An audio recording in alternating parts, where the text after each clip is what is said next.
Well, we taught you too well last week about John Wesley, and everybody's gone out to preach at the mines. You don't think so?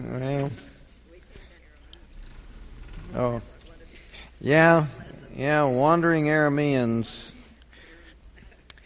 Well, the wandering Aramean is, that Aramean. Yeah, we're getting ready to start off on chapter 31. Well, as just to kind of catch us up to date, we had Jacob and Esau had their little upset with each other because Jacob had stolen his birthright and then got the blessing, and Esau was so frustrated and upset he threatened to kill his brother, and so we had two parts. He was going to run away and escape Esau, but then it kind of comes back, another version of the story has him saying, well, don't want you marrying those foreign girls, you need to marry someone in our clan. So they send him off to find a wife with his uncle Laban.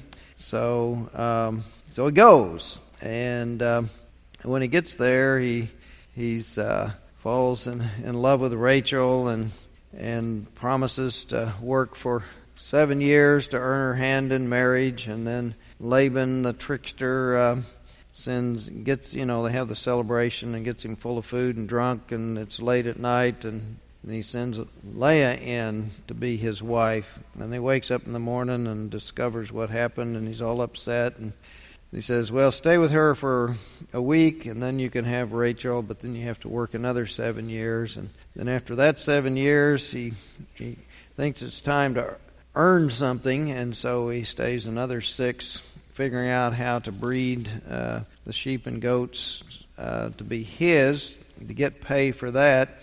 And we have this crazy involved system that he's trying to do to get spotted, speckled, striped, mottled kind of sheep, and all this breeding process. But thus the man grew exceedingly rich and had large flocks and male and female slaves and camels and donkeys. Anyway, now 31:1. Now Jacob, and I'll go ahead and get the whole chapter so we'll have it on our minds, and then come back and do pieces of it, and know a little bit of what's happening now is going to be worked out later. But anyway, now Jacob heard that the sons of Laban, what they were saying, and Jacob has taken all that was his father, and this is what they were saying, Jacob has taken all that was our father's. He has gained all this wealth from what belonged to our father. Now the point of that is, and will belong to us when Dad dies.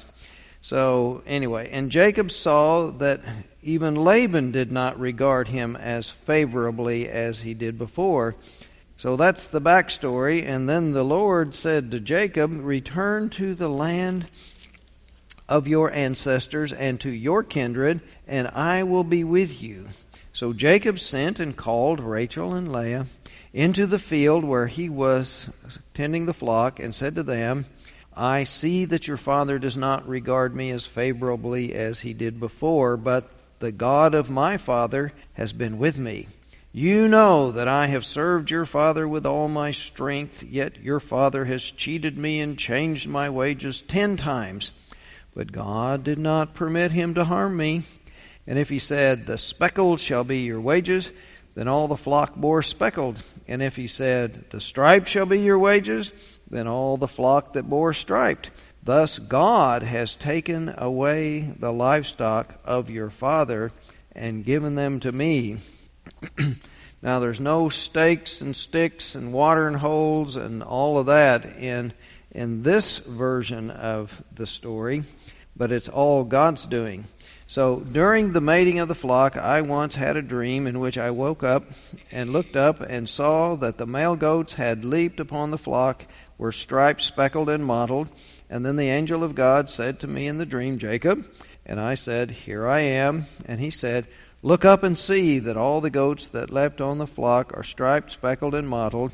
For I have seen all that Laban has been doing to you. I am the God of Bethel, where you anointed the pillar and made a vow to me. Now leave this land at once and return to the land of your birth.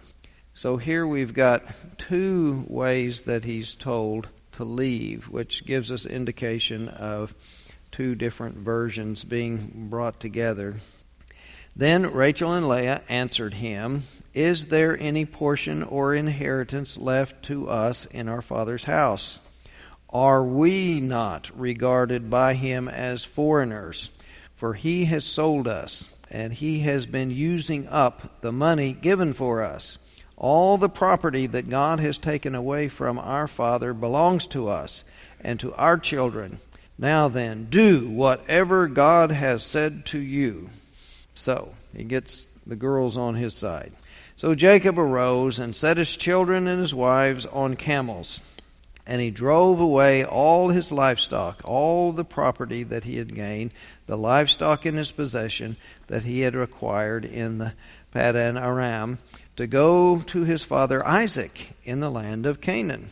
Now Laban had gone to shear his sheep, and Rachel stole her father's household gods. And Jacob deceived Laban the Aramean. There's one Aramean. In that he did not tell him that he intended to flee. So he fled with all that he had, starting out as he crossed the Euphrates, and set his face toward the hill country of Gilead. On the third day, Laban was told that Jacob had fled. So he took his kinsfolk with him, and he pursued him for 7 days until he caught up with him in the hill country of Gilead. But God came to Laban the Aramean in a dream by night and said to him, Take heed that you say not a word to Jacob, either good or bad. Well, Laban overtook Jacob. Now Jacob had pitched his tent in the hill country, and Laban with his kinfolk camped in the hill country of Gilead. And Laban said to Jacob, God just told him don't say anything to him. And now he has him saying something to him. What have you done? You have deceived me and carried away my daughters like captives of the sword. Why did you flee secretly and deceive me and not tell me? I would have sent you away with mirth and songs, with tambourine and lyre. And why did you not permit me to kiss my sons and my daughters farewell? I think he means his grandsons. What you have done is foolish. It is in my power to do you harm, but the God of your father spoke to me last night, saying, Take heed that you speak to Jacob neither good nor bad. Even though you had to go because you longed greatly for your father's house, why did you steal my gods? Well, this is first Jacob's hearing about that. Jacob answered Laban, Because I was afraid, for I thought that you would take your daughters from me by force. But anyone with whom you find your gods shall not live, meaning that if you find who stole them, they will die. In the presence of our kinfolk, point out what I have that is yours, and take it. Now Jacob did not know that Rachel had stolen the gods. So Laban went into Jacob's tent, and into Leah's tent, and into the tent of the two maids. But he did not find them, and he went out of Leah's tent and entered Rachel's. Dum-da-dum-dum. Now Rachel had taken the household gods and put them in the camel's saddle and sat on them. Now, meaning the camel's saddle, when they were riding, took the camel saddle off, and it was in the tent with her. And anyway, she put them on and she sat on them. Laban felt, meaning she sat on them while she's in the tent. She's sitting on that saddle. Laban felt all about the tent, but did not find them. And she said to her father, Let not my lord be angry that I cannot rise before you, for the way of women is upon me. So he searched, but did not find the household gods. Then Jacob became angry and upbraided Laban, and Jacob said to Laban, What is my offense? What is my sin? that you have hotly pursued me, although you have felt about through all my goods. What have you found of all the household goods? Set it here before my kinsfolk or your kinsfolk, so that they may decide between us two. Well, this part he's caught off guard by Laban accusing him of stealing stuff, and he's doesn't know what to say. But he says, if there's anything that's yours, then if anybody stole it, they'll die. And so, but then he doesn't find anything, and now he has the upper hand, and he starts getting angry with him and so forth. And he starts unloading on him. These 20 years I have been with you, your ewes and your female goats have not miscarried, and I have not eaten the rams of your flocks. That which was torn by wild beasts I did not bring to you. I bore the loss of it myself. Of my hand you required it, whether stolen by day or stolen by night. In other words, if any sheep were missing as they were counting them, and if they had been eaten by or killed by wild animals, Jacob bore the loss. Even though it was Laban's animals that were killed, he had to replace them with his own. It was like this with me. By day the heat consumed me, and the cold by night, and my sleep fled from my eyes. These 20 years I have been in your house. I served you 14 years for your 2 daughters, 6 years for your flock, and you have changed my wages 10 times. Anyway, you've been comfy up in your tents, and I've been out working hard for you, and you have abused me and tried to cheat me and all these bad things. And if the God of my father, the God of Abraham, and the fear of Isaac had not been on my side, surely now you would have sent me away empty-handed. God saw my affliction and the labor of my hands, and rebuked you last night. And then Laban answered and said to Jacob, the daughters are my daughters, the children are my children, the flocks are my flocks, and all that you see is mine. But what can I do today about these daughters of mine, or about their children whom they have borne? Come now, let us make a covenant, you and I. Well, anyway, we'll stop there and deal with that covenant later. Okay.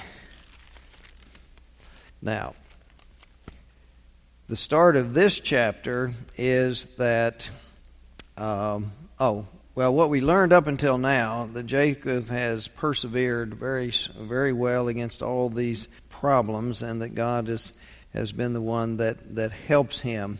And now he discovered in the backstory that the sons of Laban, now we remember at the beginning, Laban only had daughters, has 2 daughters, and what they think from the Hurrian and Nuzi traditions that were much older, that he was not only marrying the daughters, but is kind of adopted as a son, so that he will inherit all of Laban's goods. But if another son is born, then he can remain a son, and then it's split between natural born and the adopted. Or, as what seems to be happening here, he gets disowned and the daughters get disowned, and the sons are going to inherit everything. And that's part of the reason for developing the wages, so that he is actually earning them, and he doesn't have to rely upon that earlier contract, because it seems to have gotten changed on him and he can't trust it. Anyway, so their attitude is that somehow Jacob has swindled or robbed their father of their inheritance, instead of seeing that Jacob simply beat Laban at his own game, and that it is, and they don't recognize it's divine providence. On top of that, Laban's disposition had turned negative toward Jacob as well. I guess he got angry with him when he kept when Jacob kept winning, and Laban just couldn't outsmart him.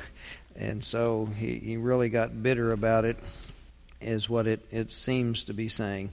So the backstory is kind of happening, and then it just kind of coincidentally, well, God kind of says it's time to go back home. Now, it's not connecting the two as cause and effect, but it seems to be more just coincidental as it drops in there.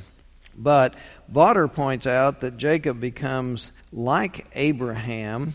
Jacob is in the area of Haran, like Abraham was, and here's God tell him to go forth from this place and go to that same place that I sent Abraham. So we're getting a kind of deja vu thing that the listeners of the longer story will kind of pick up their ears when they hear that. So Jacob summons his two wives to meet out in the fields with the flocks.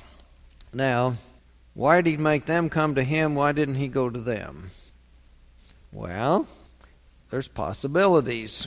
One is because he's very responsible about tending to the flocks, and he is overseeing every detail, and he doesn't want to go away and have something happen and he's not there. You know, he's on call, and he doesn't have anybody to take call for him. Or the other idea is he wants privacy, because there could be spies around the tents of Rachel and Leah, servants who would run tell Laban if they overheard this plan. But the text doesn't say, so it's up to us to guess the reason. Now, because of this meeting, we do get to hear once again how the unscrupulous Laban has been dealing with Jacob and Rachel and Leah for all these years. And that we also realize that if he has to call them and tell his story, he's not assuming that he can just say, pack your bags, we're going, and they will pack their bags and go with him. He's telling the story to remind them so that he will get them on his side. So what that points out to him is that, or to us, that technically he is still a guest in Laban's house. He is still a servant of Laban, and the chief or the overlord of this clan does own him and his daughter and his wives, the daughters, and the grandsons. In that kind of system, he owns them, and they can't just come and go as they wish. Have to have his permission and so forth. So he wants to make sure that they are willing to go and won't cause a fight. Now, there may also be some ties. Sometimes in families, there can be a strong conflict or breach between the elder and his children, but a good bond between him and the grandchildren. And he puts up with his own children because he doesn't want to lose opportunity to have that relationship with the grandchildren. So that dynamic might be a part of this story as well, because he does say, you know, you didn't allow me to kiss my daughters and my sons, meaning his grandsons. So, and then another thing that's not there, that if we stop and remember the whole story, when Jacob first got there, he poured out his heart about what had happened between him and Esau and why he had come. He had fled. Well, surely Rachel and Leah knows if you're going back home, you got a brother there who's threatened to kill you. And if he threatened to kill you, he might still want to. And in his rage, he might want to kill us too. We don't know if they thought that. It's not in this part of the story, but if we've listened to the story many times, we might be thinking and realizing they might want to think about this.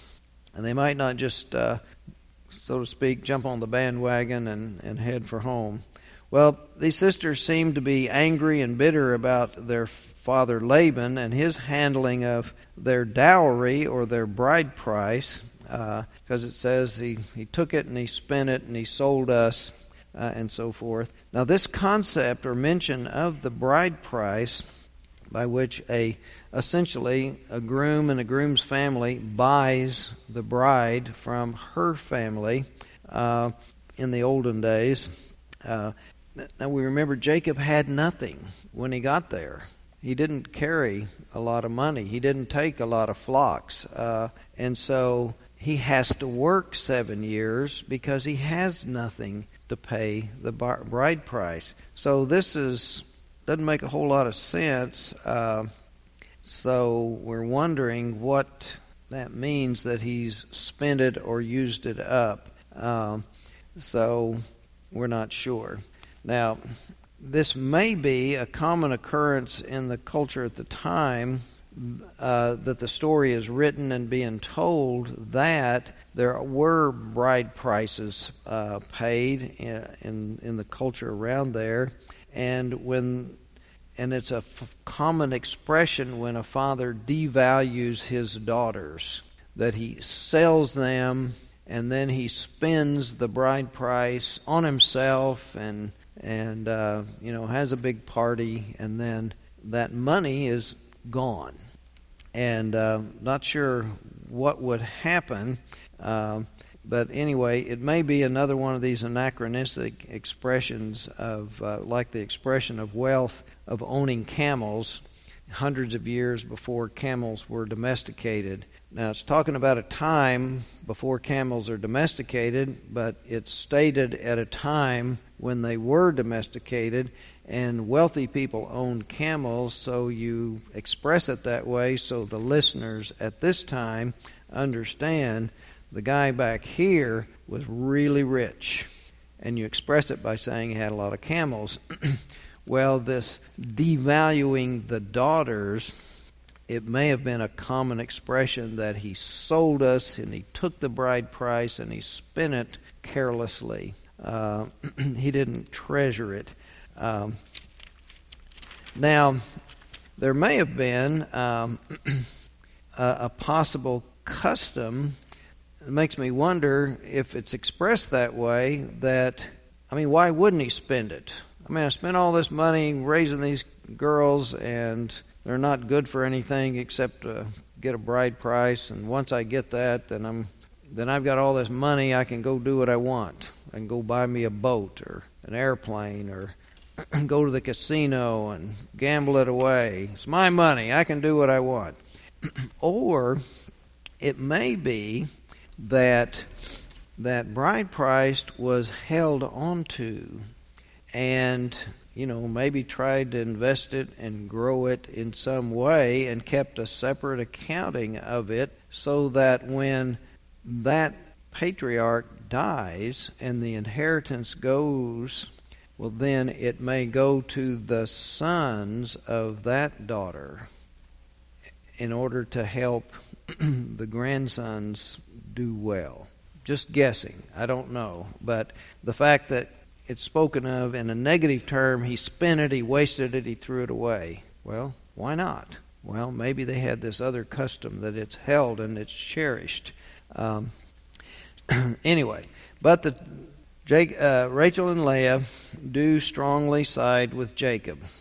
Now, Von Rod in his commentary is more descriptive of how Laban has indeed cut his daughters off and cut them out of the will, as it were.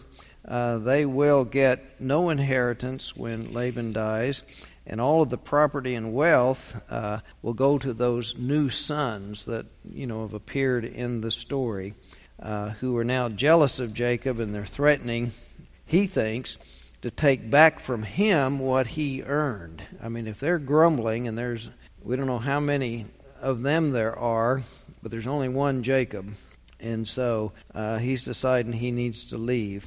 And then God calls him to leave. So in this version of the struggle between Jacob and Laban, Jacob part is really kind of cleaned up.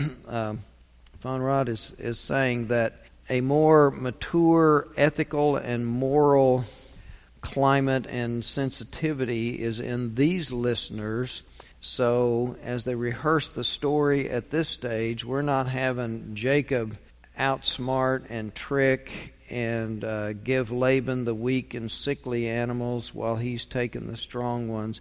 We don't hear that part. We just hear that it's all Laban as the bad guy in order to make Jacob appear to be more righteous and virtuous, and also to give more of his blessedness is God caring for him, taking care of him. So the way the story is told now is presenting God in a better light, Jacob in a better light. So we get through all of that. Now, when they leave, Laban is off shearing the sheep, which is a very busy time because you've got to round them up and you've got to shear them, and then you've got to do something with the wool, and then there was a custom at sheep shearing time in the spring that then you would have a feast to celebrate, and you might roast some lamb, and you might drink a lot of wine, and then you would be sleeping.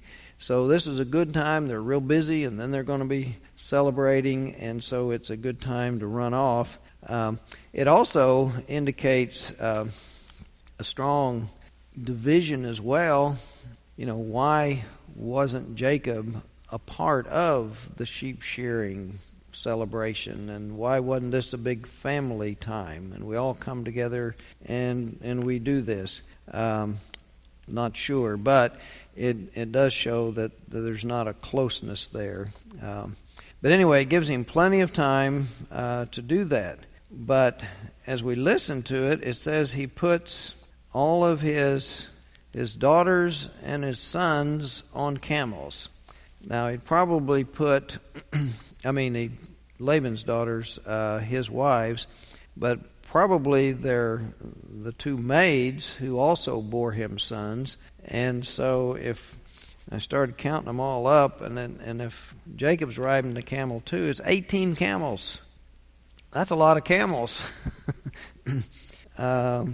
And then we think of all the animals that he would have had. This is a huge, huge, massive move that he is going to be having as he is moving all those herds and flocks. And in this area, it makes me stop and think of where are they going to find enough grazing and water for this long, long, long journey, and how did he get there so quick? But anyway, that's a part of the story that's we're not supposed to worry about. It's the other part. But in the midst of that, this little detail slips out that Rachel stole her father's household gods. Now, we're supposed to be thinking there's only one God, so what have we got these household gods doing in this story? And then we're not given a reason. Why did she steal them? We're not given. And Rachel took her father's household gods because she just did. She just took them. Now, we wouldn't know he had household gods unless we have this story that she stole them. So now, like Jesus in answering the trick question about paying tribute to Caesar, remember that? Someone is testing him. Should we pay tribute to Caesar? Now, the trap there is that if he says, yes, you should, then he would give himself away as someone who supports the Romans.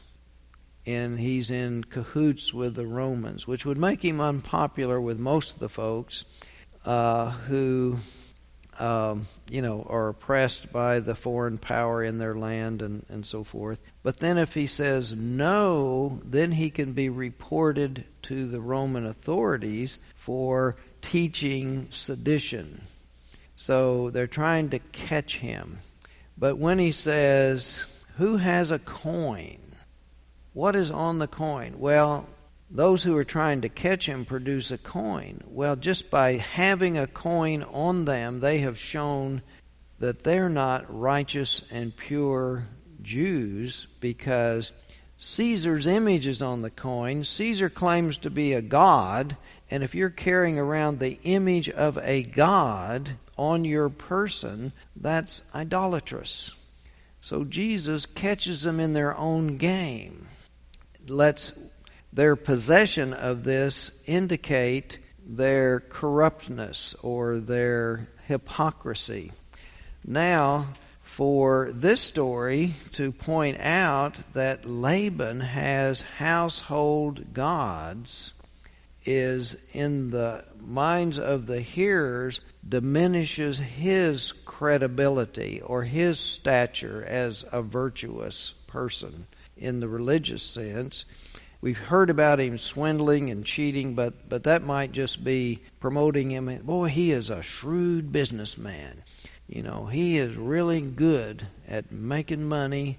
It doesn't mean he's doing anything illegal. He's just a very shrewd businessman. But when we throw in these household gods, we're pointing out that he's not a good, righteous, religious person. So, having that in the story kind of shows that and puts Laban in a bad light.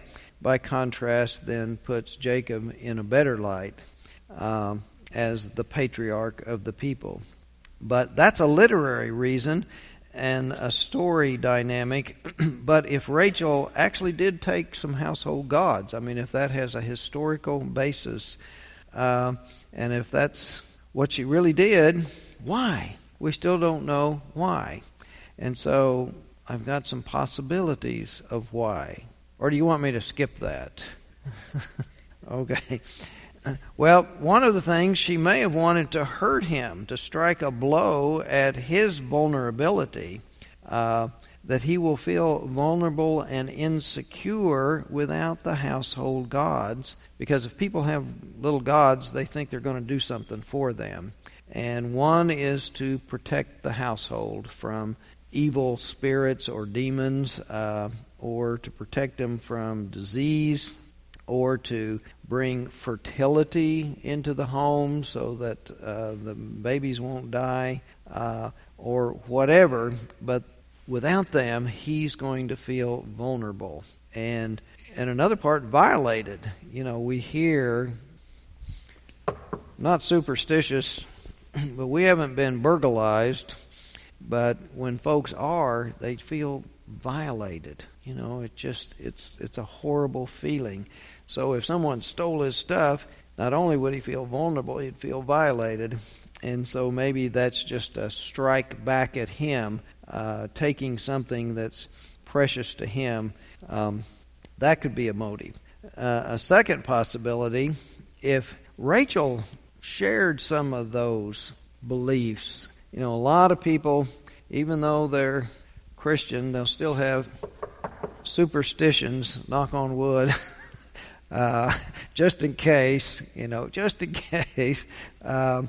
those kinds of things could have been with her. And so as they're going to a new land to make a new home, maybe she wanted some security and protection, that everything would be okay when they're there, or protection along the way, because as they set up their tents, each campsite would be their home, and if those gods are there, maybe she would feel safer.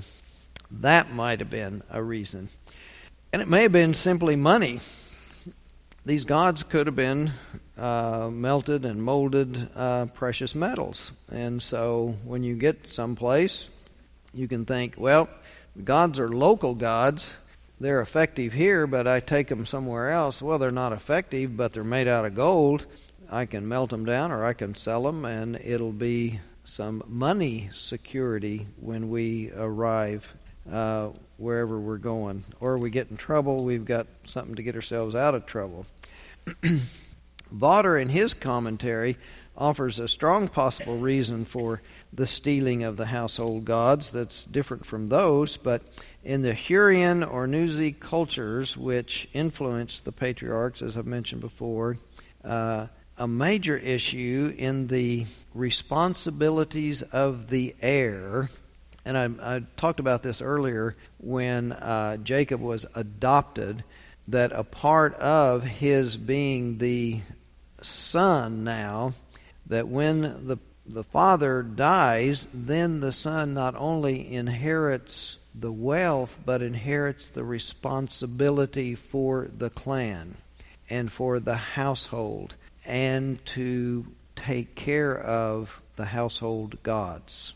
And to possess the gods is like a deed to the property. If you possess the household gods, it says you are the one who inherited the right to that position and to this property. And so it may have been that she took the gods as a way of affirming that her husband has a right to all of the possessions. He has the household gods. Now, after making that suggestion, then he goes back and says, but that doesn't make any sense as long as the old man is still alive.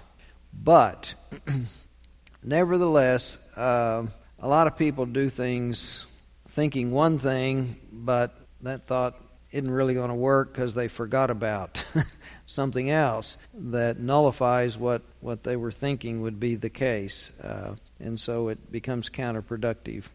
But anyway, it creates quite a bit of intrigue there for having these gods. But Jacob was unaware of what she had done, and he seems uninterested in these objects. And he's, on close relationship with God, the Lord. They have these communications, God of the whole universe, of all creation, and he has no need of these household gods for whatever they are supposed to do. Well, Laban easily takes over Jacob and catches up with him once he learns that he's left, and then Laban's able to do that because he's not having to herd cattle and animals and so forth to catch up with him. So this statement by God, take care that you do not say a word to Jacob, either good or bad, that word that comes to him in a dream, and then he immediately starts talking to him. It doesn't seem to make sense, but when Vaughter translated that, some of these Old Testament scholars and New Testament scholars, they will do a translation themselves that's not exactly what we will read in our RSV or King James. It'll be their way of picking the right nuances and different words that they think expresses the meaning of that text. And so his translation is, take care not to threaten Jacob, which seems to me make a little more sense, because he is coming with all of his servants and, a small army as it is to go try to bring him back. And so God tells him, don't threaten him. And another part of that is, don't use force, because he very well could. And then that was the fear in Jacob's answer. I was afraid you would take your daughters back by force. And so that lends credence to Vaughter's interpretation. But the literal, don't say anything to him, either good or bad, seems to be a more literal interpretation, but the meaning is a little vague.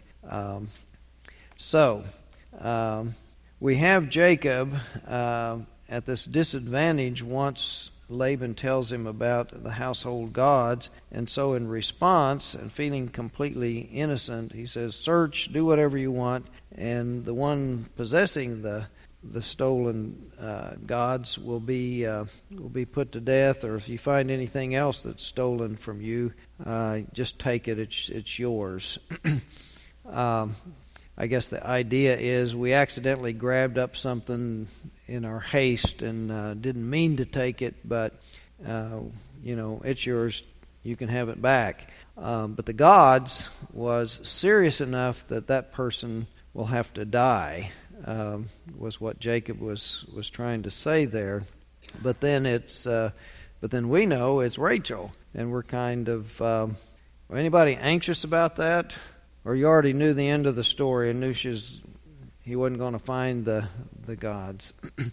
One of the things here is the biblical scholars didn't say it, but I think that this little story is one of those subtle put-downs, sort of like in Genesis, if another tribe over there worships snakes, then in our creation story, if we make the snake the evil character in our story, the tempter, and that the snake then is punished by God, having his appendages cut off so he can't crawl around like the other lizards and has to eat dirt and slither through the dirt, and that we can crush its head under our feet, that's a big put down to those other people and their God if we make their totem or their image this despicable character in our story. Now, in this story of the gods, where are these gods? They're in the saddle, and someone's sitting on them. Who's sitting on them? A female. In this culture, females are not the most admired and admirable. They're second class. And in the Hebrew traditions, as we read in the Old Testament traditions, a woman during her menstrual cycle period is unclean. So if she says, excuse me, Father, for not rising in your presence and, getting up, but I am, it's with me as the way with women, meaning she's on her period, as it were, and therefore unclean, and in this unclean state, she is sitting on his household idols. Now that would be a very dishonorable situation for the idols to be treated that way. And so I think it's the storyteller way of putting down the household idols, of humiliating the household idols, to put them in that compromised a position. But I could be all wrong because these guys don't mention that. But I think it may very well be one of those subtle put-downs that is coming there. So he looks everywhere and doesn't find anything, and then Jacob chews him out for making such a big fuss, and then he goes back to, I just wanted to kiss my daughters and my sons goodbye, and tries to make a big deal out of you didn't give me the common courtesy and so forth, and trying to make Jacob the guilty one. So this back and forth struggle between them of who's the good guy and who's the bad guy and who's doing right and who's not doing right just continues right up to the end. But then we get to this ending part. Then Laban answered and said to Jacob, the daughters are my daughters and the children are my children, and so forth. But then, come now, let us make a covenant, you and I, and let it be a witness between you and me. So Jacob took a stone and set it up as a pillar. And Jacob said to his kinsfolk, gather stones. And they took stones and made a heap, and they ate there by the heap. Now, that's one of the ways of making covenants, of having a meal or a feast together to seal the feast. Seal the covenant. And Laban called it Jegar Shahadutha, but Jacob called it Galeed. And Laban said, they still can't agree. They're going to call this, why can't we agree to call it the same thing? But no, they have to call it two different things. So Laban said, this heap is a witness between you and me today. Therefore he called it Galeed, and the pillar Mizpah. For he said, the Lord watch between you and me when we are absent from one another. If you ill-treat my daughters, or if you take wives in addition to my daughters, though no one else is with us, remember that God is witness between you and me. Now that's interesting, that Laban is now, it was always your God, the God of your ancestors, when he's talking about to Jacob about God, but here he doesn't say your God. Remember that God is witness between you and me. So maybe with the household gods gone, he's maybe moving toward accepting one God, but we'll have to guess about that. Then Laban said to Jacob, see this heap and see this pillar which I have set between you and me. This heap is a witness, and the pillar is a witness, that I will not pass beyond this heap to you, and you will not pass beyond this heap and this pillar to me for harm. So we're going to have this boundary, and we're going to keep our distance, and that way keep peace. May the God of Abraham and the God of Nahor and the God of their father judge between us. So Jacob swore by the fear of his father Isaac, and Jacob offered a sacrifice on the height and called his kinsfolk to eat bread, and they ate bread and tarried all night in the hill country. And early in the morning Laban rose up, kissed his grandchildren. Now this is the first time they're called grandchildren, not sons, and his daughters, and blessed them. And then he departed, and he returned home. So, we've kind of got the separation has occurred and taken place, and they are kind of parting peacefully. And so that part of the story is over. Now we've got to get him going back home and seeing Esau. So, any questions or any comments about all of that intrigue, all these family conflicts and resolution and so forth? Yes, sir. Worshipping present-day idols, think that observance of old wives' tale, practicing superstitions like getting up on the same side of the bed every day, or putting on both socks before you put on a shoe, are subliminal, subconscious ways we de-emphasize our faith, worship other idols, as it were? I don't know. That would be... He's asking if some of our little rituals and superstitions, the way we do things, worrying about or thinking about not taking chances, if somehow that diminishes our faith in God. Is that something that we should confess and feel guilty about, or are they just harmless little things?